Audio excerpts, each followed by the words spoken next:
नमस्कार दोस्तों, मैं रोहित तिवारी। आप सभी का आपके अपने YouTube channel knowledge academy by Rohit sir में स्वागत करता हूं। उम्मीद करता हूं आप सभी स्वस्थ होंगे, अच्छे होंगे और आपकी पढ़ाई लगातार अच्छी चल रही होगी। आप लोग देख रहे होंगे, थंबनेल में भी देखा होगा कि जूनियर असिस्टेंट वैकेंसी के बारे में 55 से 12 3284 एग्जाम के बारे में, पेट के 3284 जो पेट की कट ऑफ आएगी उसके बारे में, पेट स्कोर क्या होना चाहिए कि आपका मेंस देने को मिले, इसकी संपूर्ण चर्चा आज इस वीडियो के माध्यम से करेंगे। ठीक है। और एक चर्चा ये करेंगे कि आप इस समय देख रहे होंगे यूपी ट्रिपल एससी के जो एग्जाम हो रहे हैं उसमें किस प्रकार की हिंदी पूछी जा रही है, किस प्रकार की कंप्यूटर पूछी जा रही है, किस प्रकार से यूपी स्पेशल के प्रश्न पूछे जा रहे हैं, उसकी संपूर्ण चर्चा आज इस वीडियो के माध्यम से करेंगे। इसलिए हमारे साथ जुड़ने के लिए हमारे चैनल को सब्सक्राइब जरूर कर लिया करें, वीडियो को लाइक किया करें और दोस्तों के साथ भी शेयर किया करें। वीडियो को सब्सक्राइब करने में कोई कंजूसी ना किया करें, मतलब चैनल को सब्सक्राइब करने में कोई कंजूसी ना किया करें। थोड़ा सा हमें अच्छा लगता है जब आप चैनल को सब्सक्राइब करते हैं। तो इसमें ये चर्चा करेंगे कि अब नौकरी आसान तो नहीं रही। क्यों नहीं आसान रही? अब आपको बहुत पढ़ना पड़ेगा। आप अगर ये सोचें कि मेरे पास ये एक बुक है, इसमें ऑब्जेक्टिव टाइप क्वेश्चन है, मैं सारे क्वेश्चन रट डालूं तो मेरा सिलेक्शन हो जाएगा, तो ये आपकी अब भूल है। अब वो सिलेक्शन होने वाला नहीं है। आपको कैसे पढ़ना है, कहां से पढ़ना है, इसकी संपूर्ण चर्चा आज इस वीडियो के माध्यम से करेंगे। तो सबसे पहले अगर हम चर्चा करें तो ये जो एग्जाम की डेट और पीटी स्कोर की बात करें, ये बाद में करेंगे। सबसे पहले ये करेंगे कि आपके पेपर, जब आपका पेपर होता है तो आप देखते होंगे जो आपका इसमें पेपर होगा हिंदी का, ठीक है, जीके का, जीके या जीएस का, यूपी स्पेशल का, कंप्यूटर का और रीजनिंग का। ठीक, 5 पेपर होते हैं। इसमें से 30 प्रश्न हिंदी के होते हैं, जीके के 15 प्रश्न, यूपी स्पेशल के 20 प्रश्न, कंप्यूटर के 15 प्रश्न, रीजनिंग के 15 प्रश्न, सॉरी जीके के 20 प्रश्न, जीके के 20 प्रश्न। 30 20 50 20 70 70 30 कितने हो जाएंगे? 100 प्रश्न होंगे, 100 नंबर के होंगे। तो इसमें मेन इंपॉर्टेंट आ जाता है 30 प्रश्न हिंदी के। 30 प्रश्न हिंदी के। अब ठीक है, आप लोगों को लगता है कि मैं हिंदी में तो पूरे 30 में से 28 नंबर तो ला ही सकता हूं, 29 नंबर तो ला ही सकता हूं, लेकिन अब एग्जाम जो होता है वो आपको 30 नंबर नहीं लाने देगा, 25 नंबर नहीं लाने देगा, 28 नंबर नहीं लाने देगा।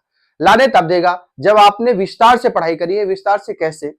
क्योंकि अब पहले क्या होता था, ये क्वेश्चन होता था, ये क्वेश्चन होता था, उसके ए बी सी डी ये ऑप्शन होते थे, ये ऑप्शन होते थे, और आप क्या करते थे, प्रश्न पढ़ते थे और ऑप्शन लगा के निकल जाते थे। समय आपके पास बहुत समय बच जाता था। लेकिन अब क्या है, अब कह रहा है ये प्रश्न दे देता है, ये एक प्रश्न दे देगा, उसके बाद में कह देगा ए बी सी डी, ठीक, ये दे देगा, कह देगा इनमें से, जैसे मान लीजिए प्रश्न पहला है, इनमें से कमल, इनमें से कमल का पर्यायवाची कौन सा नहीं है, तो ये दे देगा ए बी सी डी ई, ठीक, दे देगा ए, इनमें से कौन सा नहीं है, उसके बाद में देगा ऑप्शन पहला, ऑप्शन पहला, यहां पे 1 2 3 जो जो भी दे रखा है, अब ऑप्शन दे देगा A B, A B C, C D E, A B C D या सभी। तो पहले प्रश्न आप पढ़ेंगे, फिर ऑप्शन पढ़ेंगे, फिर कहीं ना कहीं आंसर लगाएंगे। तो देखिए पहले क्या था, समय अगर प्रश्न पढ़ा 1 सेकंड में आंसर निकल आता था। अब पहले प्रश्न पढ़ेंगे, फिर इन दोनों को पढ़ेंगे, फिर आप क्या करेंगे, निकालेंगे, समझेंगे, ये हो सकता है, नहीं हो सकता, ये हो सकता है, नहीं हो सकता, ये होगा, ये होगा, ये होगा, ये होगा। फिर आप देखेंगे कि ऑप्शन में सी डी ई किस में है, ऑप्शन में सी डी ई किस में है, और ऑप्शन ये भी कह देता है कि केवल डी, डी नंबर में कह देगा केवल बी। मान लीजिए डी नंबर ऑप्शन है, कह देगा केवल बी, केवल बी। तो आप क्या करेंगे, केवल बी, ये वाला मान लीजिए सही हुआ, केवल इनमें से, तो इसको लगाएंगे तो क्या करेंगे, जैसे उसने कहा केवल बी, तो आप ऑप्शन वाला बी देखते हैं, जिसमें कि ये जो केवल बी लिखा है वो डी में है। तो ये कंफ्यूजन होती है, इन कंफ्यूजन को आपको दूर रखना है। जैसे उसने कहा केवल बी, जैसे आपने यहां पे देखा केवल बी सही है, केवल बी सही है, जब बी सही है तो आपने क्या किया, यहां पर गए नहीं, ऑप्शन बी जो ए बी सी डी होंगे उन्हीं में से बी को लगा के निकल आएंगे। लेकिन ये जो लिखा है केवल बी, ये डी पे लिखा है, हो सकता है ई पे लिखा हो।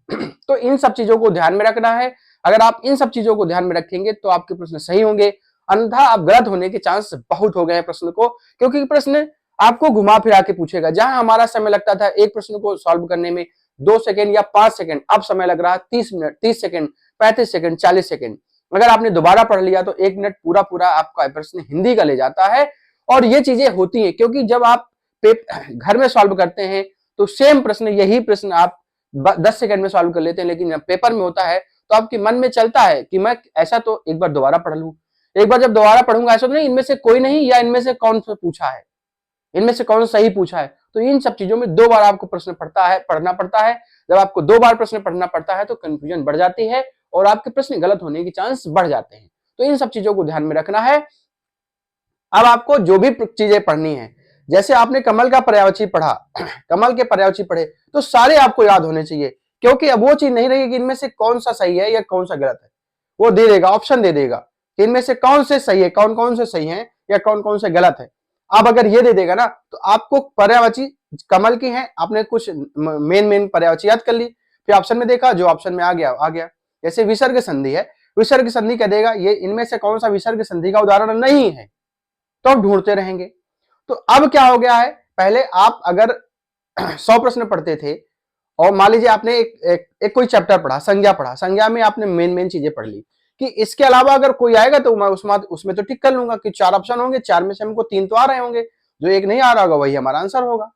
तो अब वो चीज नहीं रही, अब आपको चारों प्रश्न सही लगेंगे, चारों प्रश्न सही लगेंगे और चारों ऑप्शन सही लगेंगे, चारों ऑप्शन गलत लगेंगे।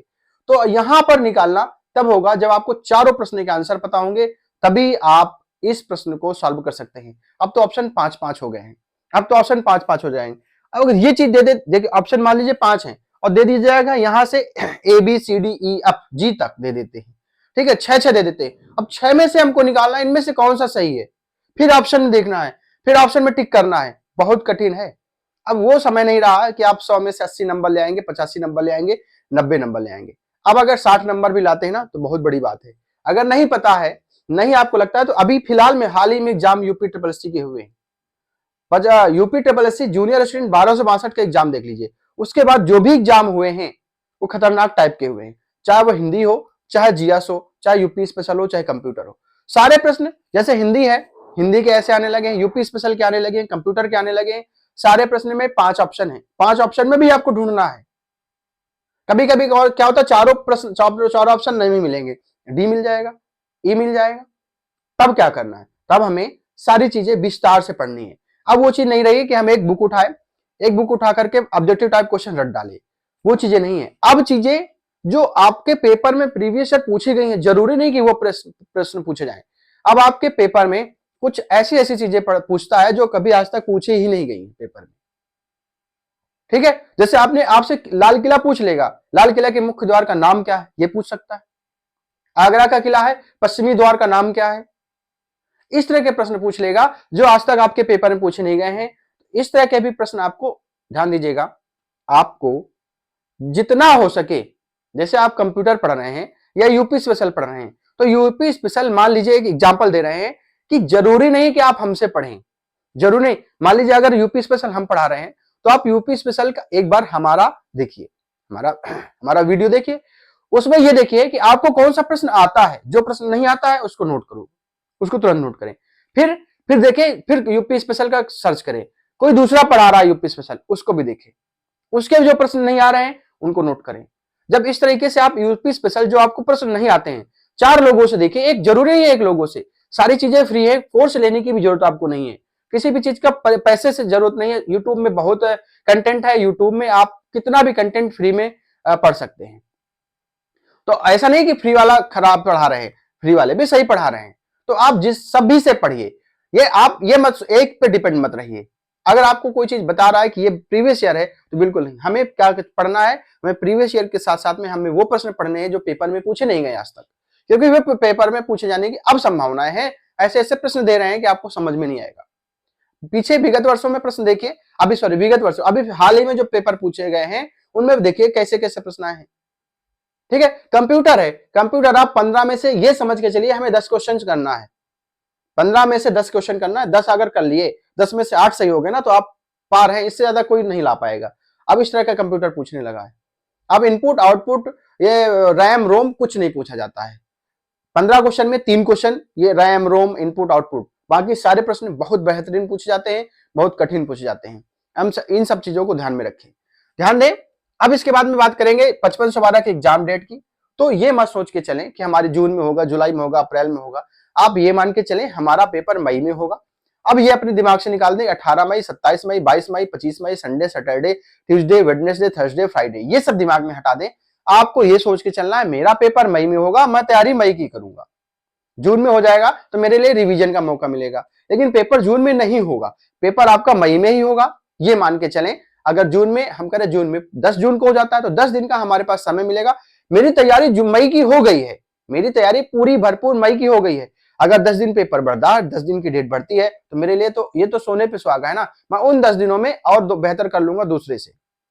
तो दूसरे से बेहतर बनाने के लिए आपको अधिक से अधिक मेहनत करनी पड़ेगी और साथ में टाइपिंग भी करना है, क्योंकि पेपर तो आप निकाल लेते हैं लेकिन टाइपिंग नहीं निकाल पाते। टाइपिंग में क्या आपको ओवर कॉन्फिडेंस रहता है इंग्लिश का, और हिंदी तो डरते रहते हैं, लेकिन हिंदी वहां पे निकल जाती है, हिंदी ज्यादा अच्छी हो जाती है, इंग्लिश में फेल हो जाते हैं। मेन कारण है डर, क्योंकि आपने प्रैक्टिस नहीं करी है, इस वजह से डर है। बहुत सारी चीजें करी है आपने, टाइपिंग में क्या ध्यान दिया आपने, किस तरह की मेज होनी चाहिए, किस तरह का कीबोर्ड होना चाहिए, किस तरह का लैपटॉप होना चाहिए, मैं कैसे बैठा हूं। इनके अलावा आप टाइपिंग जो करते हैं उस पर ध्यान नहीं देते हैं, बस इन्हीं चीजों पर ध्यान देते हैं, अपनी एसेसरीज पे ध्यान देते हैं।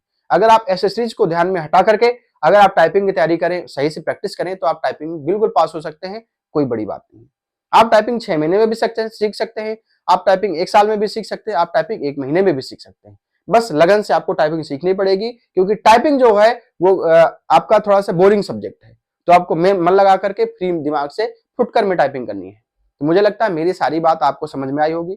और आप लोग जो भी हैं, अगर मेरी बात अच्छी लगी तो वीडियो को लाइक करें, चैनल को सब्सक्राइब जरूर कर लिया करें। आपसे हाथ जोड़कर भी नम्र निवेदन है, सिंपल सी बात है। मैं क्यों नहीं कहूंगा, मैं बता रहा हूं आपको चीजें, तो मुझे भी लगता है कि मेरा चैनल सब्सक्राइब होना चाहिए, तो आप लोग सब्सक्राइब जरूर करें। मिलते हैं नेक्स्ट वीडियो में, धन्यवाद।